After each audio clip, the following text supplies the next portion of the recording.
Hey, all you fish heads out there. My name is Smokin' Joe, and I have some questions. Do you have fish? Yeah! Do you love your fish? Yeah! Do you love your fish enough to buy them their own song? Oh, yeah. Who needs another castle for the tank when you can have a custom tune made for your favorite finned friend? It's easy. You tell me about your fish. I have the best fish. You pick a genre of music. Any genre. I make you a song. From metal to Irish folk. From EDM to funk to punk. I'd love to make a song for you. Visit www.smokinjoeonline.com to fill out your inquiry today. That's www.smokinjoeonline.com today.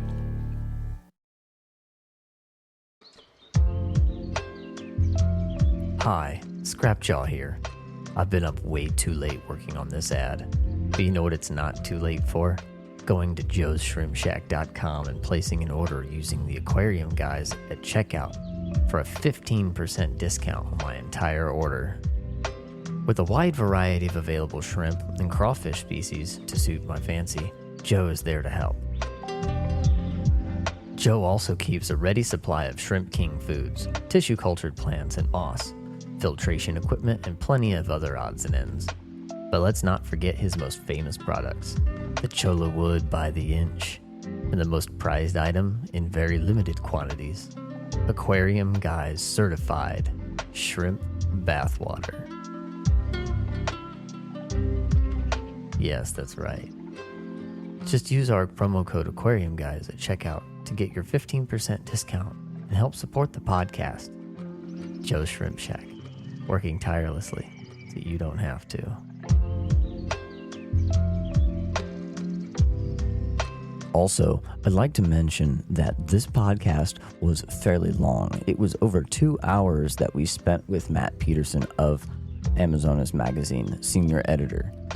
So, that being said, this is part 1 that will be an hour long, and part 2 shall also be an hour long that you could pick up next week. So, now it's bedtime for me, but you guys can enjoy the show.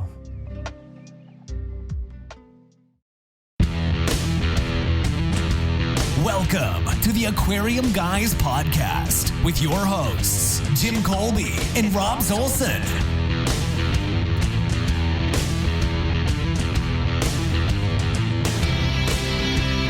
Hi, Jimmy.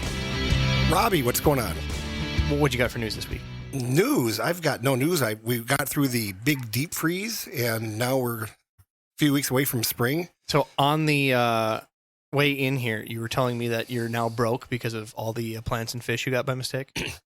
Yeah, last week I ordered from our friends from Aquanautics, and they sent me tons and tons and tons of plants in a cardboard box when it was 35 below. So that was rather expensive. And Damn. Anyway, but the fish all came in good, and the shrimp came in good, so I'll make money back on that. Hell yeah. Well, I'm Rob Zolson. I'm Jim Colby. And I'm Adam on the Shar. So this week we have the special guest, as a return guest for the third time now, Matt Pedersen. How you doing? I'm doing great. Thanks for having me back again. You are King Powwow of the Amazonas Magazine, and might we say that finally you peer pressured my ass into begging Jimmy to get it for me for Christmas. And I did. And I did. Awesome. Good job. Thank you. Yes, Kids are able to eat. It's finally Yeah, happened. I wanted you guys to be able to have a little snack, so I bought Rob's little subscription. Got me the copies. Rob steals it. Yeah, I was tired of Rob stealing it from my house. Actually, it was just kind of for myself. It was all about. And then Adam got us another fantastic magazine. What'd you get us, Adam? Huh? You got Jimmy 2 copies, and I got 1. No. Jim's wife got him a copy, and I got him a copy. So what 2 copies did you get twice there, Jimmy? Yeah, and I will for the next year. Apparently, Jimmy's been collecting all the fish keeping magazines. I've had Tropical Fish magazine since I was 16, 17 years old. So probably since 1979, 1980. And I've got all the Amazonas. And I kind of forgot about Tropical Fish Hobbyist discovered it, I think Barnes and Noble or something, and my wife saw it, and so she ordered it for me. And in the same day, I got 2 copies, and I knew Adam had ordered one for me for Christmas, and she goes, "Oh, I can't believe it's already here." I said, "What?" She goes, "The magazine I ordered for you." I said, "Oh, that explains why I have 2 copies." See, now I have to expect it. Like Jimmy buys Amazonas for everyone. Adam buys Tropical Fish Magazine for everyone. I just need to get, PKF, and now we have the full trifecta. There we go. What's PKF? I don't know. What? Oh, practical fish keeping. See, that's what the people Hey, over that still exists? over across the pond. That's huge over there for them Brits. Okay. Well, Matt, super excited to have you on. And today's topic that we're going to talk to you, because I don't think anybody's better than you to talk about clownfish. And might we put rest in peace about your poor lightning? Yes. Moment of silence.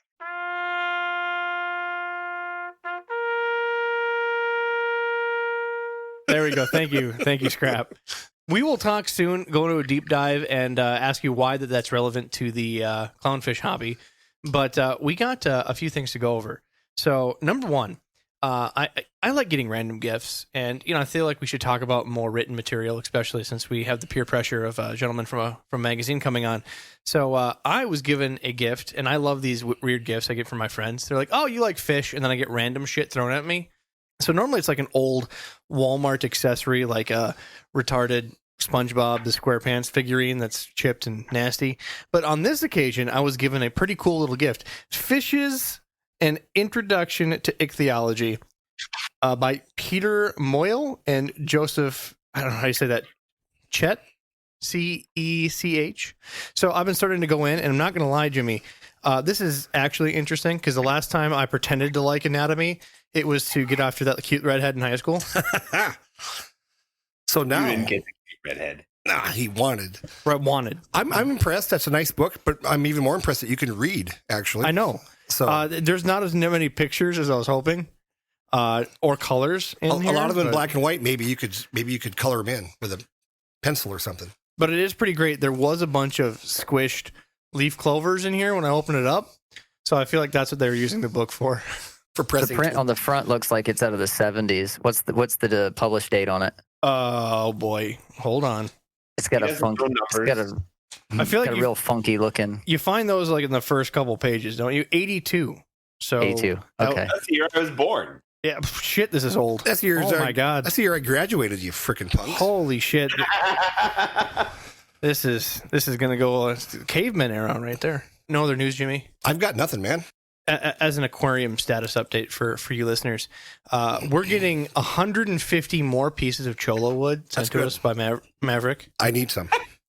otherwise known in our community as the Jim Tang Poontang. Yep. Yeah, because there's a lot of different tanks out there. Poontang is by far one of the most exclusive and rare saltwater varieties. So thank you for that, Mr. Poontang. And we are now going to use them as Lincoln logs to assemble some sort of... I have been busy taking the cholla wood and some volcanic rock, and I've been putting Anubis on them, and I'm selling the crap out of them. And I'm able to pick up Anubis for next to nothing. And I put the Anubis on the cholla wood and been selling it at my store, and people are going crazy. And so now I bought volcanic rock this weekend when I was out in Bismarck, North Dakota. I ordered some fluval super glue to super glue them onto the rock, and everything I've read says you super glue it on or leave it on there for 5 to 6 weeks, and they'll actually hold on to it by themselves. So I've been putting the cholla wood to good use, unlike Rob, who's playing Lincoln logs. Honestly, if you had so much chicks and cholo wood, wouldn't you build a house with it? No. No? It'd be a shrimpy sized house. Yeah, I'm putting it to good use. All right, I'll take the L on this one. All right, so we have some listener questions here submitted to us. Laura wants ask some questions. Love your podcast, and guys, I'm not just saying that so you'll answer my question. Right? She wanted to establish that. But that's a good way to start. That is it. I have 2 10s and a 5-gallon, and super happy, including the stupid trumpet snail that hitchhiked from some plants. The parameters of the tanks are perfect. Bought a Set used your tank on fire. set my tank on fire. Fixed it. Bought a used 37-gallon tank, set it up. I used Plant Carob C Floramax. I'm not familiar with that brand. Is that part of the Fluval ones? Could be. Yeah. and fluval stratum. So it's not. Apparently, she mixed two different types. I'm not a big fan of the fluval stratum stuff. It's really, really messy compared to the other stuff. Yeah, especially for the huge price. But I mean, it does the job. I can't say I've ever had bad plants growing it. Hoping to have in a planted aquarium, which I will take a lot longer since now I have snails on everything. Anyway, never used the substrate before, so this is new to me. I'm using the same water for all the tanks. Water, so no chlorine or anything. I put some filter medium to the new tank filters. I bought 3 Entler guppies and put them in there. The first one died on day 2. The second one died at day 3.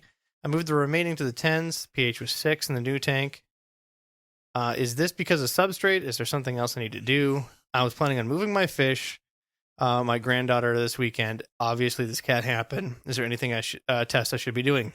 So it sounds like it was rushed. I hear nothing about a cycle being established or looking for that. So this may be a rather new person. So if you're listening to this, make sure to establish the cycle. And we need to do a podcast on the cycle, Jimmy. We've been ignoring it for far too long.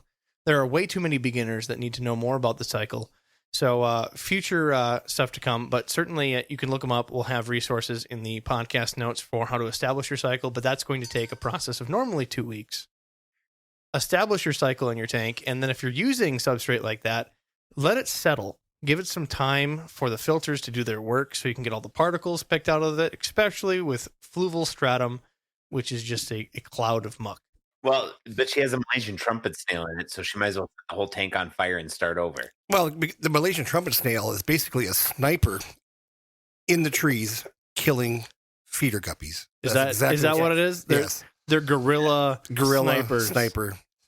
If you've got one trumpet snail, you've got 10,000. Okay. Yeah. Now, Matt's just smiling. That information is not at all factual. However, you probably do have a ton of trumpet snails. For those that don't know, Jimmy continually for many episodes made fun of trumpet snails. But if you feel like, I don't have that many, you have a ton and they come out at night. So turn the light off your tank, put a plate out, put a chunk of food in the middle of a white plate, and let it sit for a few hours in complete and utter blackness. And then see how many millions of baby trumpet snails you have. So I know I have 1 million in one of my tanks that is quarantined from the rest of my tank forever. I pulled out the Fluval F4 unit out of my 75 tank. Is that a gun? I have not seen a trumpet snail in that tank because I have loaches and all kinds of shit for probably a year. I take out the canister filter and the entire sponge on the top of the Fluval F4 is completely caked. It's like hard, chunky peanut butter because it just fills so much with those snails. Yeah, because they get eaten in the main tank, so they hide in the canister filter. Exactly. They are devil incarnate. See, I feel like Matt has some input on this. Not really. No. He's just giggling at the gorilla sniper comment. So are you pro or con trumpet snail? Pro or con? Come on, Matt. I don't have any, so I guess I'm con. See, there you go. Who needs politics when we can have real controversies such as pro or against trumpet snails? I'll just tell you a quick story about I had a 125-gallon tank full of baby angelfish. And I knew I had a few trumpet snails in there, didn't really pay any attention. And I did just that. I put down a 10-inch dinner plate with a big piece of zucchini or something that I had. And I'm not kidding you. I took out about 7 pounds of trumpet snails over the course of 2 weeks, thinking I had gotten them all, And then meanwhile going, why aren't my goddamn angelfish growing? I'm feeding them brine shrimp twice a day. They're getting flake twice a day, and they're not growing. Well, the trumpet snails soak up all the calcium in the goddamn tank because they're making their shells. And after doing many, many water changes and getting the trumpet snails under control, never got rid of them. But then my fish took off and people told me I was crazy, but I really believe that's true. That because of the calcium deficiencies that are in the water, because all the snails are sucking it all up. What do you think? Does that sound right, Matt? I need a calcium test to tell you if that's true or not, but it's an interesting idea. Yeah, I actually had somebody. I can add some anecdotal info to that because I had noticed some bent spines in some of my guppies with, and I just have ram's horns. So the fix for me was throwing a cuddle bone or like one of those things you buy for your bird to peck at. I just threw that in a 20-gallon and no more problems with the bent spines. I don't have issues with bent spines in my tank, but I have thousands of Plecos, as you know, Jimmy, and they were starting to not grow so fast. So Well, that's because you do water changes. I do water changes. I do them quite often in that tank, just for the sake of thousands of fish stuck in a 90 cube. In there, I looked at my mass amounts of ram's horn snails and found that some of the snails were getting quite whited, brittle, broken. So I did the same thing, and I suddenly had no more growth issues as much. Like it certainly expedited growth. I didn't have any like bent spines or anything, but I feel like that if there's not a lot of resources in the water, what can the fish do? Next question. We have Michael. He messaged us in to put a note. So in one of our prior podcasts, not too long ago, we talked a little bit about different, I think it was in the set up to fail episode, where we talked about certain fish and why certain fish are set up to fail, is most of the time because people haven't done their homework or they're being spun in some other direction. And one of them that we put up is puffers. There's a huge puffer craze. And most puffers have a rigid feeding schedule, type of food. I mean, there's a lot more to it than just keeping like normal fish because of beak grinding, special food, snails, stuff like that, clams. And lumped in there was mentioned about pea puffers. Now, I want to clarify on here. He says they are not brackish at all, and they do not wear down their beaks on snails or like other puffers. Please fix this. So you're not all wrong there. I don't know how that was insinuated. I think puffers got batched into that. We probably threw them all The pea in there. puffers got batched into that. And pea puffers definitely like more salt. They're not a full-on brackish fish. I use them with salt with a lot better success. And as far as wearing down their beak, I've never seen any need for that. But I do still feed them snails. They go better, they grow better, they feed better if I have a large amount of small snails in the tank for them to hunt. They're a happier fish overall, but I don't have beak issues like you have on the other puffers. I do something really interesting with my pea puffer. I have a 20 long up top, and then I have my pea puffer in my 5-gallon. And speaking of having a constant supply, I have the ram's horns in my 20-gallon, and when they're on the cholla wood, I just swap the cholla wood out from tank to tank, and then he's always got food. As long as you're okay with both tanks being quarantined, that's a fantastic process. I do have one thing that I forgot about. I was going to talk about real quick. Do it. Last week, some people were asking, or 2 weeks ago, about discus and where to get good quality discus. And I had originally said Ken's fish, which was wrong. I meant Kenny's discus is what I meant. Now, Kenny's discus is now permanently closed. What did you do, Jimmy? No, unfortunately, Kenny got diagnosed with something terminal, and he's spending his last few months with his family. And so they're asking people, do not call, just send him well wishes, but he's not going to be able to respond to anything and stuff. So if you were, go on to contact Kenny's Discus and stuff, I'm just here to tell you that I got an email from them the other day saying that he doesn't have much longer to live, and he wants to spend the time with his family and stuff. So unfortunately, he's got great discus, but unfortunately he's closing permanently. So that's horrible. I reached out like a year ago to have him on the podcast, and he was a bit busy then. So. Yes, so very unfortunate. Well, I think we need to pick up another mood with another question. We only have a couple more. Grady messaged in asking permission to ask a question. So I said, of course, ask a question here. Said, thank you. I appreciate that. Would love to know if you guys have any experience with silver dollars and wondering if you have any tips for them and what would go well with them. Make a biotype maybe for them. So, Jimmy, what's your experience in silver dollars? I sell a lot of silver dollars. I don't like them. They get really big. I'm not a fan of them. They become pretty evil when they get large and stuff. So, as long as you're prepared to have a very large fish, I mean, it's a very flashy fish when it's, 4 or 5 inches big, but I'm just not a fan. Any experience I've had with them has been really hardy fish. Interactive with you, not with other fish in the tank. And if you're going to have them with anything, I would certainly recommend making it bigger or just keeping them alone. A nice school of silver dollars with nice tall plants where they could, swim through, hide behind, and have some shade, do a lot better for their aggression. And they school very well. They live quite a hefty long time, and you can also get fun patterns on them. So good fish. Definitely do your homework that they're not going to stay nice and hatchet fish sized forever. They grow very fast. Any other additions to that, Matt? I love them. I like putting them in with cichlids and big. They're good tank mates for bigger fish. It's like kind of throwing the NFL linebackers in with the rest of the team. See, Jimmy hates cichlids, so this would be. I don't hate cichlids. This would be why. Just They're I don't know. even considered a cichlid. Every time they go in a lot of cichlid tanks. They're a tetra, but I mean, if you're going to have some South American larger cichlids, it's a possible candidate with the right fish. And there's some really beautiful silver dollars. Like I'm really a real big fan of. I think they're calling it the blackberry. That's one to go look up. It's very expensive because it's a strain that's bred. But the tiger silver dollars have come down in price since they're being produced in Florida. Those are really fantastic. Last question, and I think this will be Jimmy's favorite. Again, we might do these out of order, so forgive us if you're listening to this out of order. We had a gentleman named Matt that decided to compare us to Howard Stern and care enough about our podcast to let us know that one of our particular episodes suck shit. Just one episode? Yeah. There's a lot more than that, man. I mean, I don't know if he's new, but we certainly appreciated his feedback and gave him correct information. So he has now come back after that and said, thank you, because we wrote him a rebuttal and talked about it on the podcast. And said, thank you for your response. Now I have a question. So he went from telling us off and saying our podcast sucks, especially this particular episode, and that we're like Howard Stern, and he doesn't like that BS, to immediately transitioning to a full question. Oh, good. So we get the wrong answer. No, I feel like we just gave him such a good answer back. Sure. He now trusts us.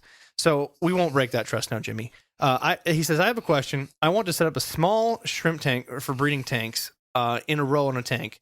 I build above my desk. I understand excuse me. I understand the idea of greater volume, the more stable the water is. And that is also a big consideration. It will be in a bedroom with sponge air filtration and shrimp substrate. And I'm assuming he's meaning volcanic ash clay like they do in the little balls. It's pre-made media. You can certainly find it at different places. Even Joe Shrimp Shack has it. I was thinking either 4 10-gallons or 5 5-gallons with the short side facing out. Any reason I should not do either besides water stability? And he's going to put this in his bedroom? Yes. He's making a bedroom tank because clearly his bed doesn't rock near as much as yours, Jimmy. That's true. I love aquariums as much as the next person.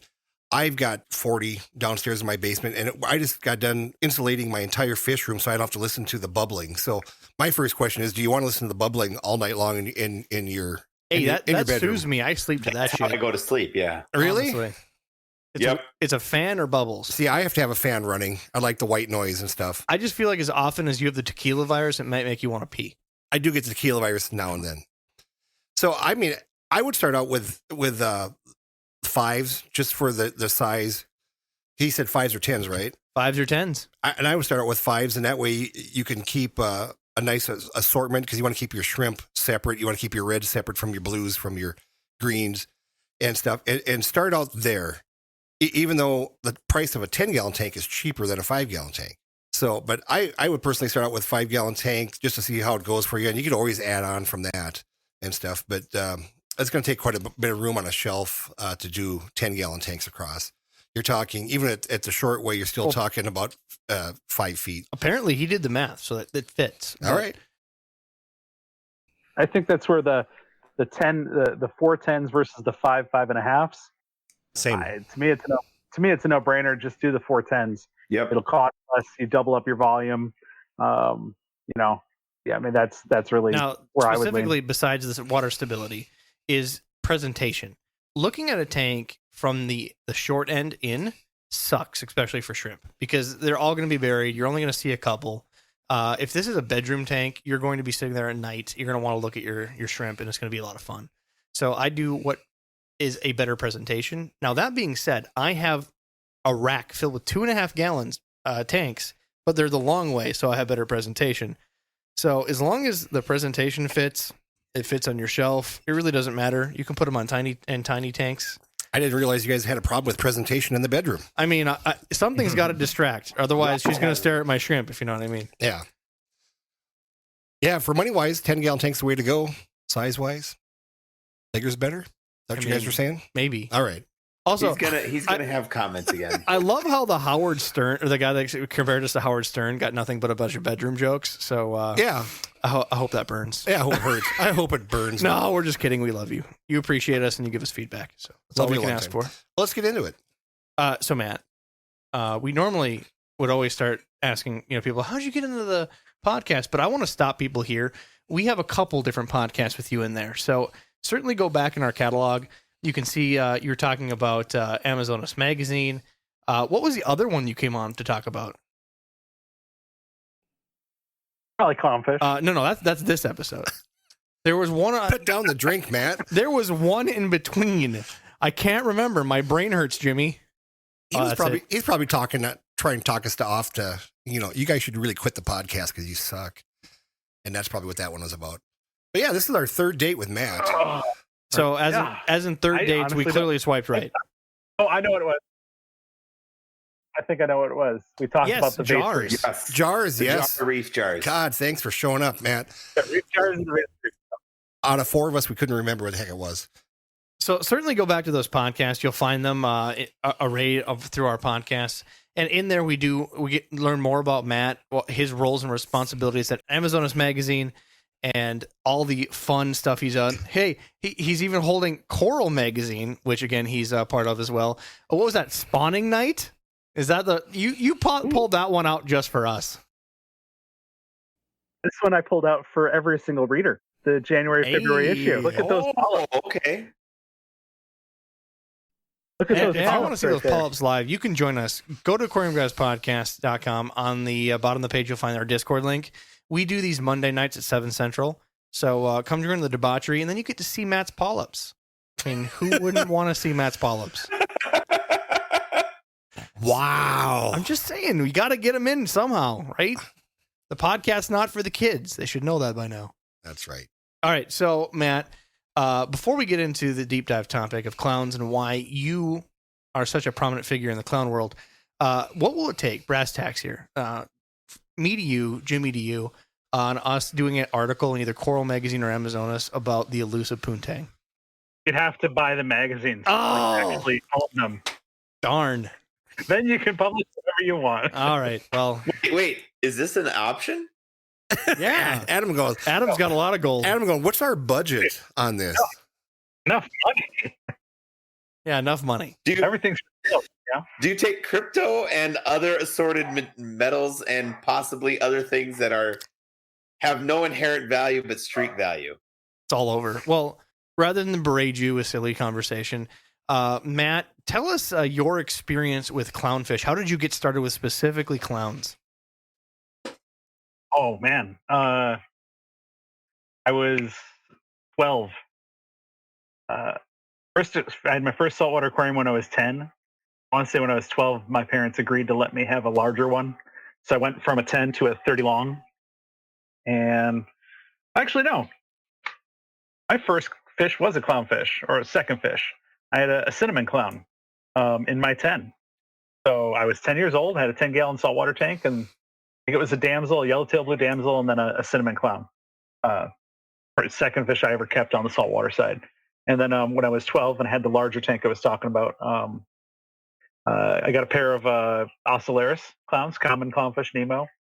And I was hoping to get them to at least spawn. I don't really know if they ever did or not. But that was, I was a young kid, but even then breeding clownfish was a possibility. And so that was my second experience with clownfish. And then obviously, given my industry experience and all that, clownfish were just a staple of the trade. But the next time I personally kept clownfish, I was in my mid-20s, and I was dating my wife at the time, and we were living together. And she said, I was back in the trade for a bit, and she said, "Yeah, hey, well, it kind of would be cool to have a pair of clownfish." And I said, "I could do that." And I think a week later, we had a tank at the house. Then a pair of onyx perks that I believe were collected in the Solomon Islands, but we don't really know. And those spawned. Those are the first clownfish that I reared successfully. That was back when Reef Central did a thread of the month. My clownfish breeding log was one of the thread of the months, and then I got banned from the site like a week later. So Why? Oh, because Reef Central, and I don't know what their policies are anymore, but they had a policy of, you couldn't. What was it? It was you had to be a sponsor if you were a commercial seller, and marine fish breeders were determined to all be commercial, because the only reason anyone would ever want to try and breed a marine fish would be to make money, and which is ludicrous. And I remember arguing back and forth. I had posted up a whole batch of clownfish for sale for like $50 because they were super young, and I needed their tank for quarantine because I had a velvet outbreak. And so I think I put them up like $2 a piece. Just come take however many are here. Try to rear them. They're like 17 days old, and I got slapped with the ban for being commercial. So when they lifted the temporary ban, I didn't take kindly to it, and I proceeded to show my entire hatchery with my hardwood floors in my loft condo in Chicago, because that's the perfect place to start a marine hatchery, right? Yep. In their natural habitat. I was not. Did you? So you basically told them to go fluke themselves? Something like that, yeah. Yeah. We sell those T-shirts, by the way, Matt. Well, I might need one. But yeah, so that was kind of the gateway into marine fish breeding. They weren't the first marine fish I bred, but they were the first clownfish that I bred. And then it kind of goes, full circle. Several years later, I bred the Harlequin filefish. That was the first thing I ever published in Coral magazine. Back then, just as a contributor. And then I think the reason most people know me now in the clownfish world is the lightning clownfish. And the reason that, to really be short on that story, the reason I ended up with that fish was because I had just accomplished what I had done with the Harlequin files, and I was writing a lot, and so I was already kind of in a position of prominence in that regard. And they approached me and said, we'd like you to see if you can breed this, and we know you'll write about it. And I still cannot say how much I paid for it.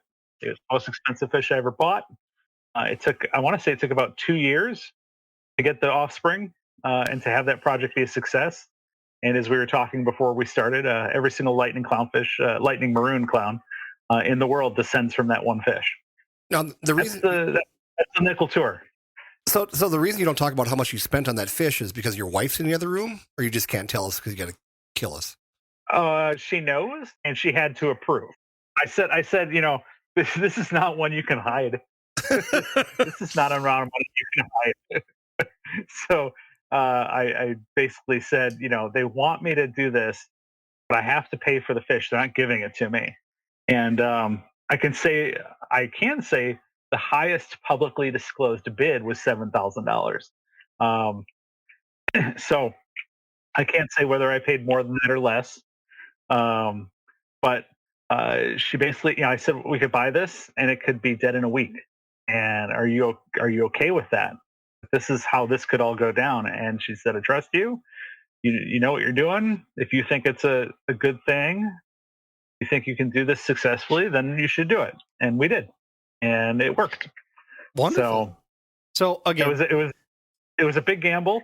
I mean, no one knew whether that mutation was going to be a genetic thing that would pass along to offspring.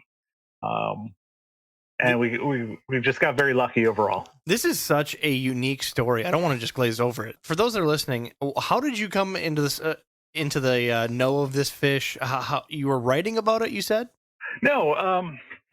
So this is 2010. So I was already working with Coral magazine, and kind of as a contributor and a senior editor, more of an honorary position at that point. I'm still very active in the marine breeding community, although I'm not breeding any marine fish at the moment because my projects aren't working.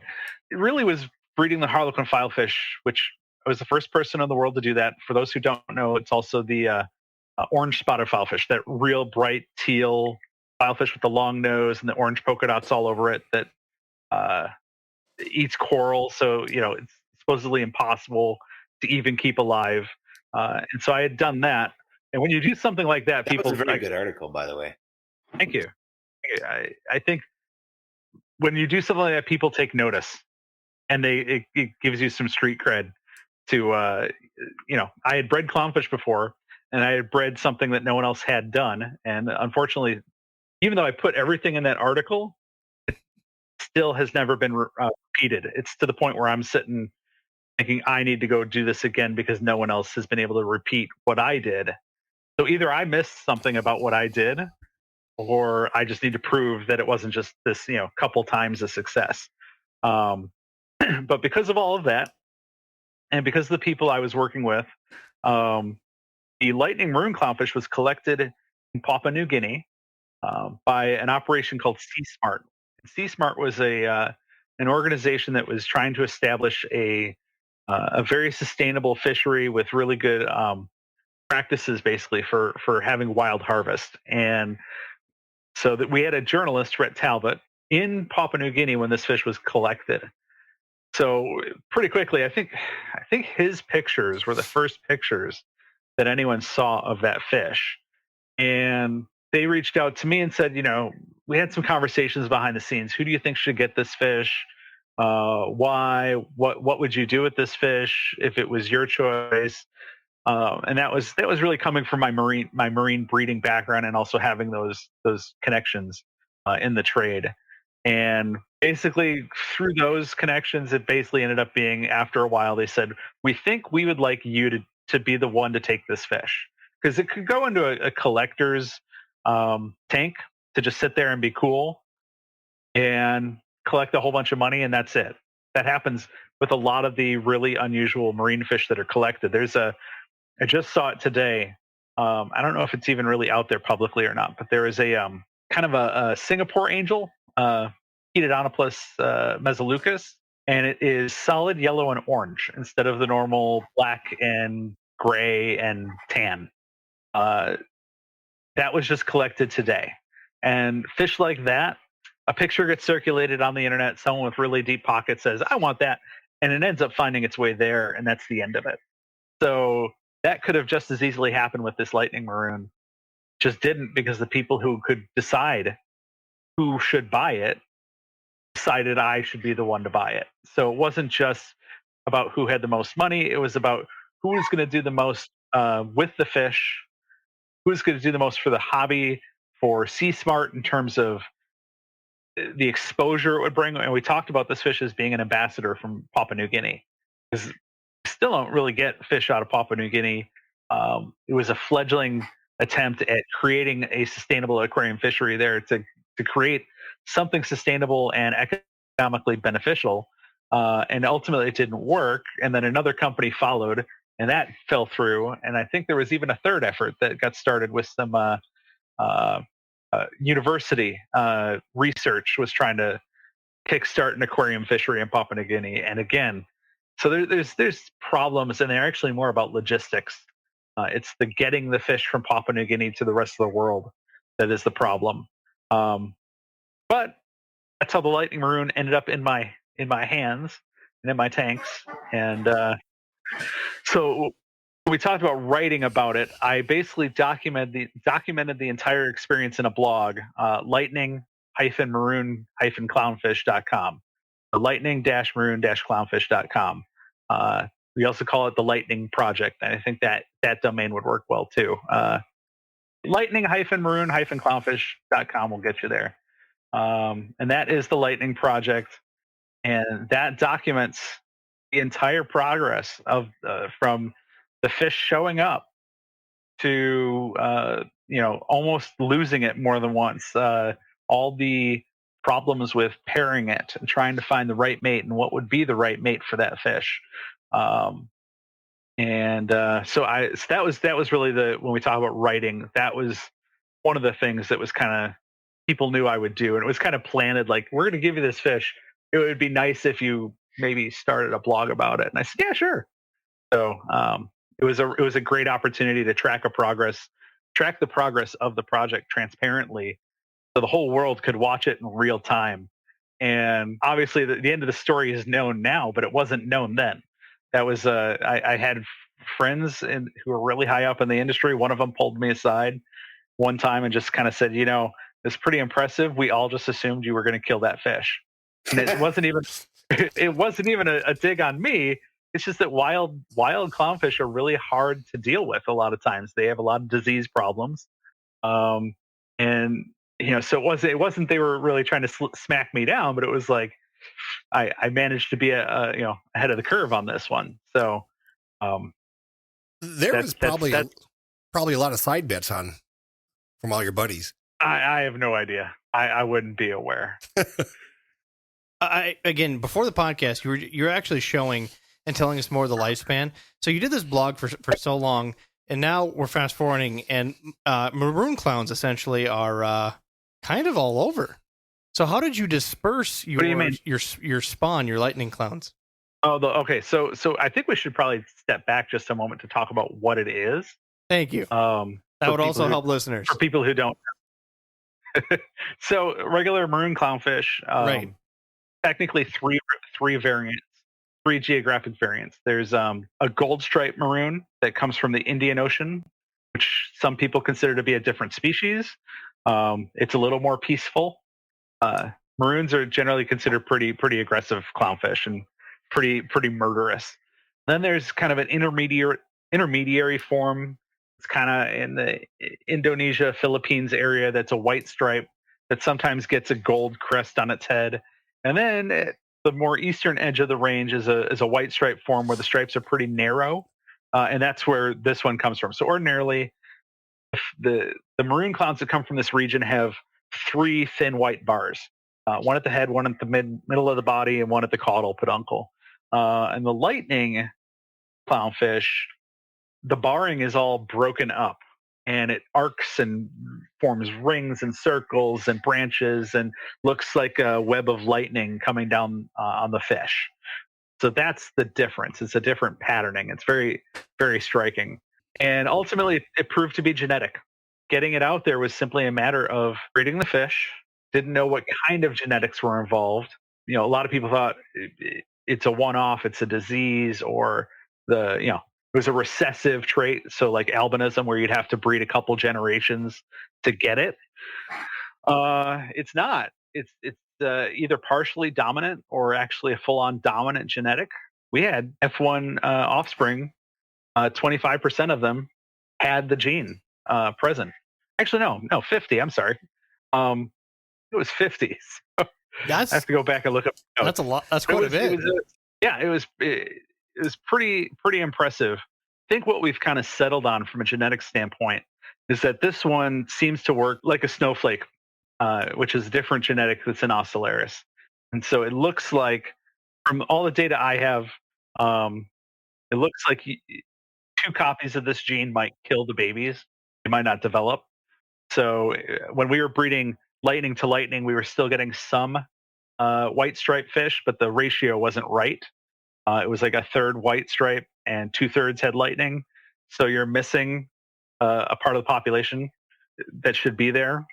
So anyways, yeah. So, I mean, as far as those first fish, the retailer who ended up selling the fish to me was Blue Zoo Aquatics, and they're based out in California.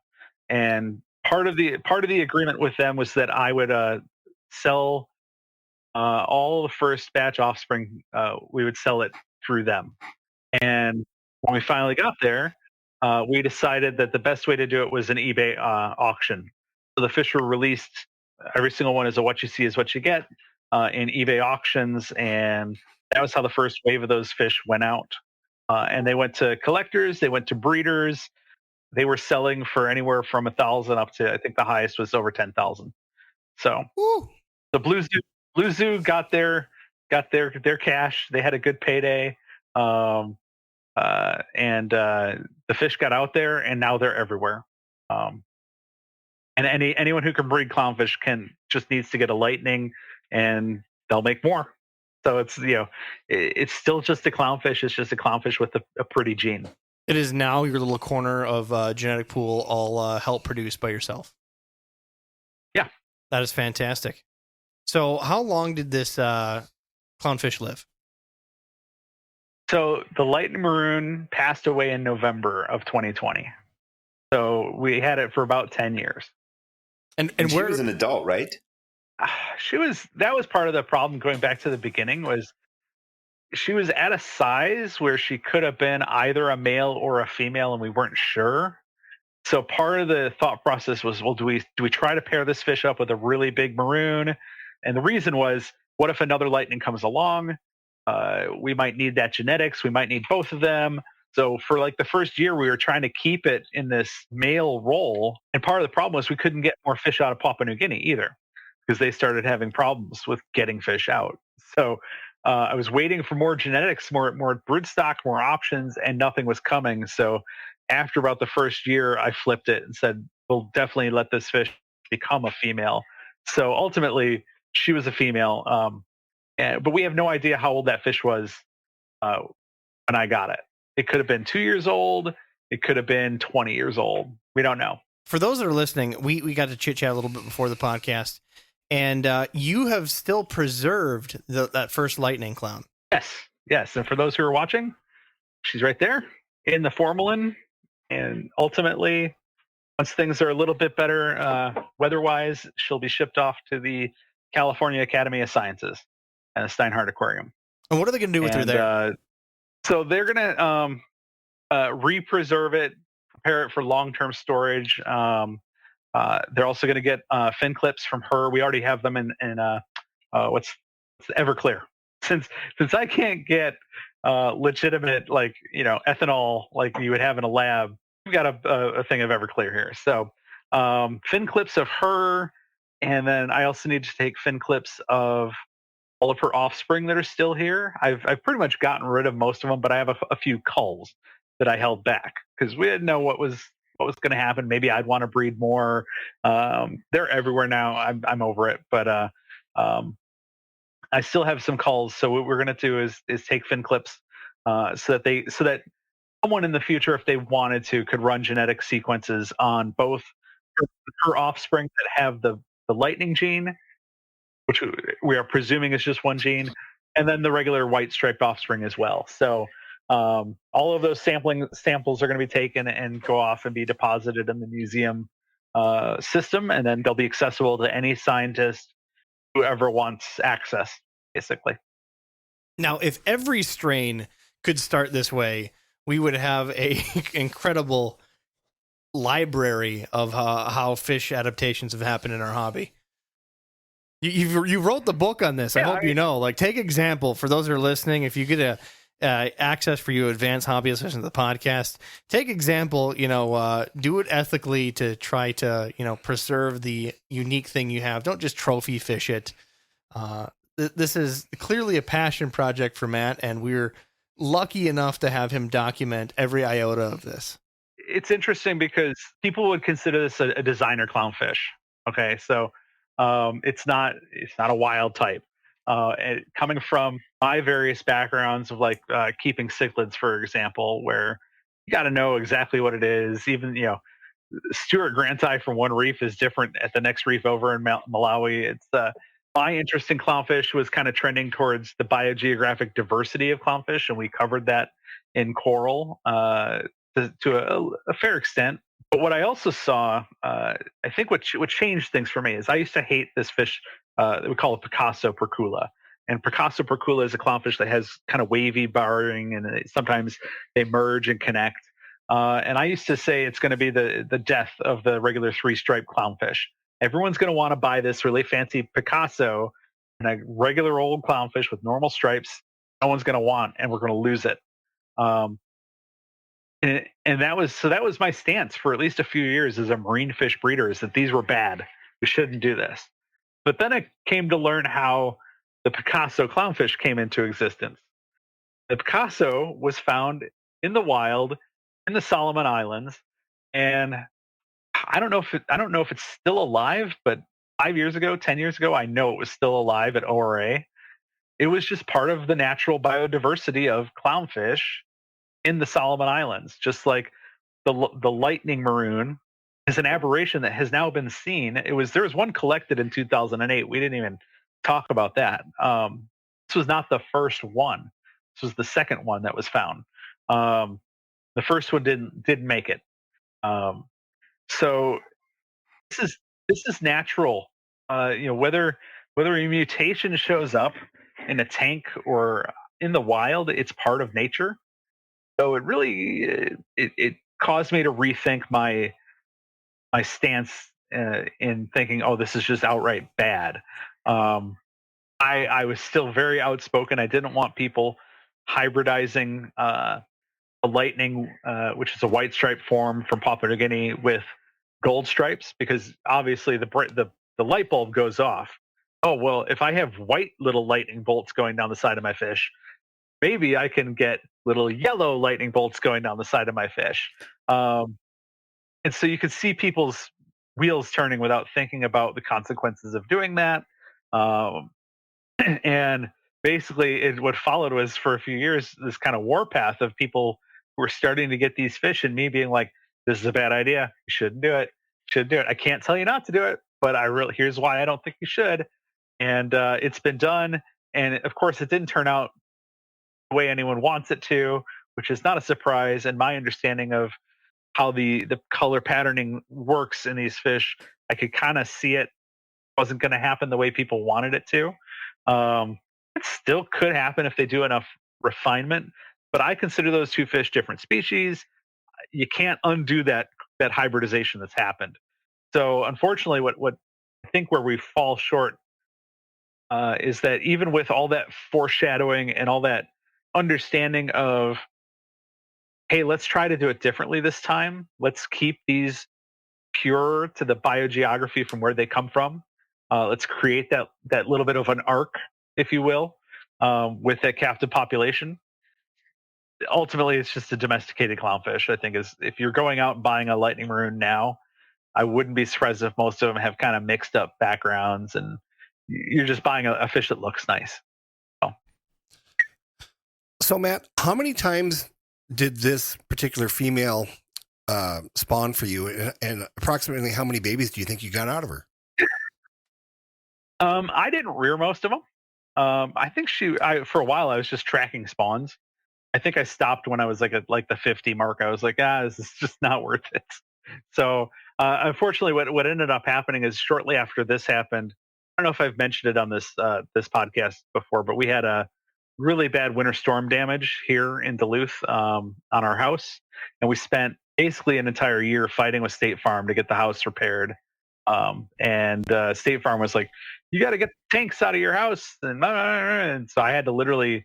That was why I stopped breeding freshwater angelfish, stopped breeding anything really for that year, while dealing with that headache. So I didn't rear very many, and I should have reared more. But me as a marine fish breeder, breeding clownfish is kind of not really what I want to do with my time. So it was an interesting project, and that's why I took it, because it really opened up my mind to different ways of thinking about designer clownfish and about the future of the hobby on the marine side as it pertains to breeding marine fish and understanding the importance of biogeography. So I was excited about those aspects of it, but I really wanted to be breeding angelfish and other things like that. And so I got my clownfish out there. Other people started producing them pretty quickly. I was like, I just don't need to see the need.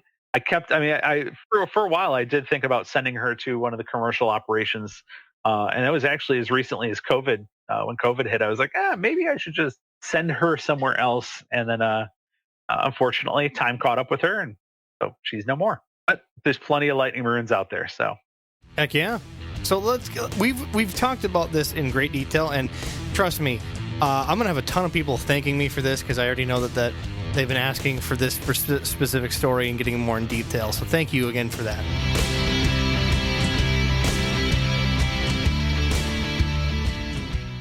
Thanks, guys, for listening to the podcast. Please go to your favorite place where podcasts are found, whether it be Spotify, iTunes, Stitcher, wherever they can be found. Like, subscribe, and make sure you get push notifications directly to your phone so you don't miss great content like this.